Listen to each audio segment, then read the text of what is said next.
अस्सलामुअलैकुम student, welcome back to my YouTube channel. Student, आज हम इस लेक्चर में second year chemistry chapter number 12 से कैनिज़ारो रिएक्शन जो है वो डिस्कस करेंगे। स्टूडेंट, कैनिज़ारो रिएक्शन जो है ये बहुत इंपॉर्टेंट ऑर्गेनिक केमिस्ट्री से लॉन्ग क्वेश्चन जो है वो आता है। बहुत ही इंपॉर्टेंट लॉन्ग क्वेश्चन है कैनिज़ारो रिएक्शन, और ये बेस कैटालाइज रिएक्शन है, लास्ट रिएक्शन है बेस कैटालाइज का। इससे पहले हमने प्रीवियस लेक्चर में बहुत सारे रिएक्शन डिस्कस किए थे, जिसमें hydrogen cyanide, Grignard reagent, aldol condensation थी, और डिफरेंट रिएक्शन थे जो हमारे प्रीवियस लेक्चर में मौजूद हैं। आज हम इस लेक्चर में कैनिज़ारो रिएक्शन जो है वो डिस्कस करेंगे। कैनिज़ारो रिएक्शन क्या होता है, सबसे पहले इसकी डेफिनेशन देखते हैं। Cannizzaro reaction is a self oxidation reduction reaction of the aldehyde molecule. Self oxidation reduction reaction का मतलब है कि अल्डिहाइड मॉलिक्यूल हम दो यूज करेंगे, एक की ऑक्सीडेशन होगी, दूसरी की रिडक्शन होगी। अब वो कौन से अल्डिहाइड होंगे जिनकी ऑक्सीडेशन और रिडक्शन होगी, हम यहाँ पे अल्डिहाइड यूज करते हैं। उसकी स्पेशल कंडीशन यहाँ पे हमने रखी है, aldehyde that have no alpha hydrogen atom undergo Cannizzaro reaction. यानी ऐसे अल्डिहाइड होंगे, फॉर एग्जांपल जैसे मैं यहाँ पे ड्रा करता हूँ कि पहले तो आपको अल्डिहाइड का पता होना चाहिए कि कार्बोनाइल ग्रुप के एक तरफ कम से कम एक हाइड्रोजन जो है वो होना ज़रूरी है, दूसरी तरफ कार्बन हो या हाइड्रोजन हो तो वो अल्डिहाइड होगा। यानी कि इस कार्बोनाइल के एक तरफ जो है वो हाइड्रोजन होना ज़रूरी है। अगर इस तरफ हाइड्रोजन है तो भी अल्डिहाइड होगा, कार्बन होगा तो भी अल्डिहाइड होगा। तो हम यहाँ पे डिस्कस वो करेंगे अब कौन से अल्डिहाइड होंगे जो अल्फा हाइड्रोजन नहीं रखते। बात यहाँ पे ये आती है कि ये हमारे पास अल्डिहाइड के लिए कार्बोनाइल ग्रुप है जो है वो फंक्शनल ग्रुप है, एज अ फंक्शनल ग्रुप है। इसके साथ जो हाइड्रोजन होगा उसको नाम देते हैं हम अल्फा कार्बन। यानी फंक्शनल ग्रुप के साथ पहले कार्बन जो है वो अल्फा, इसी तरह बीटा, सोन आगे जो है वो चलते हैं। तो ये अल्फा कार्बन है, इसके साथ जो हाइड्रोजन अटैच होंगे वो भी अल्फा हाइड्रोजन होंगे। तो हमने रिएक्शन में लिखा था aldehyde that have no alpha hydrogen. इसका मतलब हम ऐसे एल्डिहाइड नहीं यूज करेंगे जिसमें कार्बोनाइल के साथ जो है वो कार्बन होगा। यहाँ पे अगर हम हाइड्रोजन यूज करते हैं, इसका मतलब है ये वो हाइड्रोजन है जो अल्फा कार्बन के साथ नहीं, बल्कि ये फंक्शन ग्रुप वाली कार्बन जो है वो अल्डिहाइड उसके साथ अटैच है, उसके साथ फर्स्ट कार्बन जो अल्फा कार्बन है वो यहाँ पे मौजूद नहीं है। इसलिए इसको हम बोलेंगे ये ऐसा अल्डिहाइड है जिसमें अल्फा कार्बन नहीं है। जब अल्फा कार्बन नहीं है तो फिर अल्फा हाइड्रोजन भी नहीं है। तो ऐसे aldehydes that have no alpha hydrogen atom undergoes Cannizzaro reaction. Two molecule of the aldehyde are involved. इसमें दो molecule हम लेंगे. First one is reduced to alcohol and second one is oxidized to carboxylic acid भी बनाते हैं और उसका salt भी बनेगा, ठीक है। यानी salt रिस्पेक्टिव जो हम बेस यूज करेंगे, क्योंकि ये स्ट्रॉन्ग बेस की मौजूदगी में रिएक्शन होगा और बेस कैटालाइज रिएक्शन है, तो यहाँ पे हम जो साल्ट बनेगा वो रिस्पेक्टिव हम बेस जो यूज़ करेंगे उसी का बनेगा। फॉर एग्जांपल सोडियम हाइड्रोक्साइड इस्तेमाल करेंगे तो उसका respective sodium salt of dead carboxylic acid जो भी हम यूज़ करेंगे एल्डिहाइड, उसके रिस्पेक्टिव उसका यहाँ पे एसिड बन जाएगा। नंबर थर्ड पॉइंट है, यहाँ पे लिखा reaction is carried out 50% solution of sodium hydroxide. यानी कि ये रिएक्शन जो है वो 50% sodium hydroxide solution, aqua solution, यानी सोडियम हाइड्रोक्साइड का 50% सोल्यूशन जो है वो हम यूज करेंगे इस रिएक्शन में एट रूम टेम्परेचर, ठीक है। तो हमारे पास ये हमने दो एग्जांपल लिखे, एक है फॉर्मल्डिहाइड और एक है ये एरोमेटिक में से हमने बेंजल्डिहाइड यूज की है। यहाँ पे देखें स्टूडेंट, ये एल्डिहाइड फॉर्मल्डिहाइड जो हमने यूज की है उसके दोनों तरफ हाइड्रोजन मौजूद है, कार्बन नहीं है। जब कार्बन नहीं है तो इसका मतलब इसमें अल्फा हाइड्रोजन भी नहीं होंगे, ये हाइड्रोजन जो है वो अल्फा हाइड्रोजन नहीं है। फॉर्मल्डिहाइड का रिएक्शन हमने स्ट्रॉन्ग बेस के साथ करवाया, यहाँ पे एक एथाइल अल्कोहल यानी एथेनॉल बन गई, साथ में सोडियम फॉर्मेट बन गया।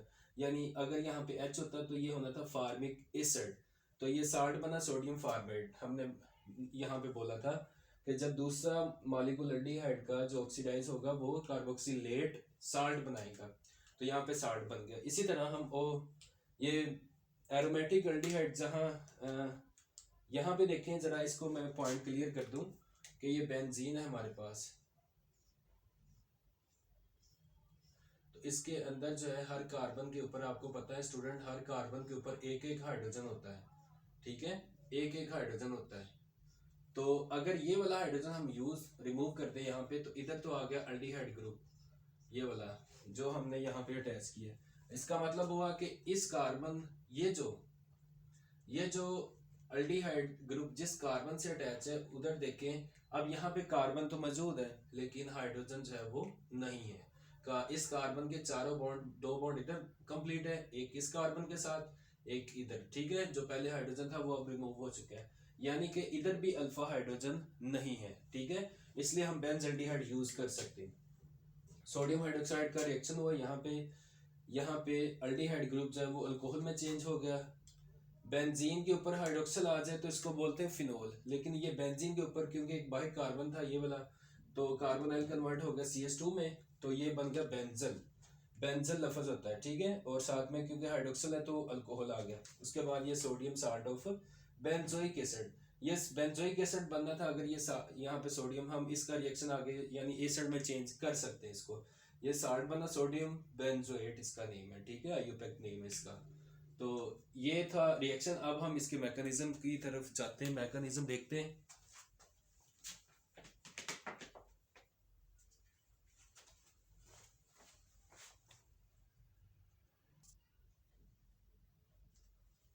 तो यहाँ पे स्टूडेंट इसका हम मैकेनिज्म देखते हैं कैनिज़र रिएक्शन का। यहाँ पे हमने दो एल्डिहाइड जो है वो मॉलिक्यूल यूज करेंगे, ये क्योंकि बेस कैटालाइज्ड रिएक्शन था। तो देखें बेस हाइड्रोक्सिल ग्रुप जो है वो कार्बोनाइल के पॉजिटिव सेंटर के ऊपर अटैक करिए, ठीक है। कार्बोनाइल के दो पार्ट हैं, एक ये ऑक्सीजन जो है वो नेगेटिव बिहेव कर रहा है, यहाँ पे पॉजिटिव, ये न्यूक्लियोफाइल सेंटर है और ये इलेक्ट्रोफिलिक सेंटर है। बाहर से न्यूक्लियोफाइल जो है वो इलेक्ट्रोफिलिक सेंटर के ऊपर जो है वो अटैक करेगा। यहाँ पे फर्स्ट स्टेप के अंदर जैसे ही हाइड्रोक्सिल ग्रुप इस कार्बन के ऊपर अटैक करेगा, तो देखें इसने अटैक करना है, तो ये बॉन्ड जो है वो ऑक्सीजन के ऊपर शिफ्ट हो गया, तो वहां पे एनाइन बन गया, कॉम्प्लेक्स एनाइन। ऑक्सीजन के ऊपर ये बॉन्ड जो है वो रीअरेंज हो गया, तो ऑक्सीजन के ऊपर जो है वो नेगेटिव चार्ज आ गया, तो ये कॉम्प्लेक्स एनाइन बन गया, यानी एनाइन बना है। दूसरा एल्डिहाइड मॉलिक्यूल जो है वो इस तरह होता है कि सोल्यूशन के अंदर क्योंकि ये एनाइन मॉलिक्यूल अब बना है, तो ये रीअरेंज होगा यहाँ पे। इस कंडीशन में देखें तो कार्बन के 4 बॉन्ड मुकम्मल हो जाते हैं अगर ये नेगेटिव चार्ज रीअरेंज हो जाए, ठीक है। तो ये बॉन्ड जो है टूट जाता है, हाइड्रोजन नेगेटिव जो है वो इस कार्बन के ऊपर अटैक करता है, यहाँ से इस पॉजिटिव कार्बन के ऊपर, और ये बॉन्ड अगेन फिर से रीअरेंज होता है, एक नया मॉलिक्यूल जनरेट हो जाता है। ये हाइड्रोजन अगर इस कार्बन के पास आ जाए, यहाँ पे कार्बन के पास 3 हाइड्रोजन और एक ऑक्सीजन के साथ रीअरेंज होकर नेगेटिव चार्ज, इसका नेम होगा मेथ ऑक्साइड, ठीक है। और साथ में क्योंकि ये हाइड्रोजन रिमूव हो चुका है, तो देखें अब अगर ये कार्बोनाइल यहाँ पे जनरेट हो रहा है, कार्बन का ऑक्सीजन के साथ डबल बॉन्ड बन रहा है, तो देखिए ये कार्बोक्सिलिक ग्रुप बन गया, तो इसका मतलब ये एसिड हो गया, तो ये फार्मिक एसिड है। अब इसी ये सोल्यूशन के अंदर नेक्स्ट स्टेप ये होना है कि ये ऑक्सीजन ने जो है वो इस हाइड्रोजन को यहाँ से रिमूव करवाना है, ठीक है, इसको इस तरह। तो इस नेगेटिव चार्ज ने इस हाइड्रोजन को लेके यहाँ पे बनाएगा मेथानॉल, ये बन गया मेथानॉल, CH3 CH3 और OH, ठीक है। ये मिथाइल अल्कोहल बन गया, मेथानॉल बन गया। उसके बाद जो है वो इस ऑक्सीजन के ऊपर अभी भी नेगेटिव चार्ज है, ठीक है। तो यहाँ पे क्योंकि हम बेस यूज की है, अभी यहाँ से साल्ट कैसे बनेगा कि इसका सोडियम पॉजिटिव चार्ज, जो पॉजिटिव पार्ट होगा वो इस ऑक्सीजन के नेगेटिव के साथ जाके यहाँ पे साल्ट बनाएगा, ठीक है। और यहाँ पे हाइड्रोक्सिल ग्रुप जो है वो अलहदा हो गया। ये हाइड्रोक्सिल ग्रुप वही था जो इसने मैकेनिज्म स्टार्ट करवाया, ठीक है। तो ये मॉलिक्यूल जो है वो स्टेबल हो गया और ये नई प्रोडक्ट बनी है। तो इससे जो है वो हम इसकी एप्लीकेशन जो है वो न्यू पेंटाइल ग्लाइकोल जो है वो बनाने में हेल्प करते हैं, जो पॉलिएस्टर में यूज़ होती है। यानी एप्लीकेशन अगर देखें कैनिज़ारो रिएक्शन की, तो ये न्यू पेंटाइल ग्लाइकोल जो है वो कंपाउंड बनाने में इस्तेमाल होता है, जो कि आगे पॉलिएस्टर में एज अ रेजन जो है वो यूज़ होता है, और एयरप्लेन और बोट्स बनाने में इस्तेमाल होते हैं, ठीक है। तो ये एप्लीकेशन है शॉर्ट, और ये आपका बहुत इंपॉर्टेंट लॉन्ग क्वेश्चन है, ठीक है। तो अच्छे से कीजिएगा इनको इंशाल्लाह, ठीक है। मिलेंगे नेक्स्ट वीडियो में, इजाज़त दीजिए, अल्लाह हाफिज़।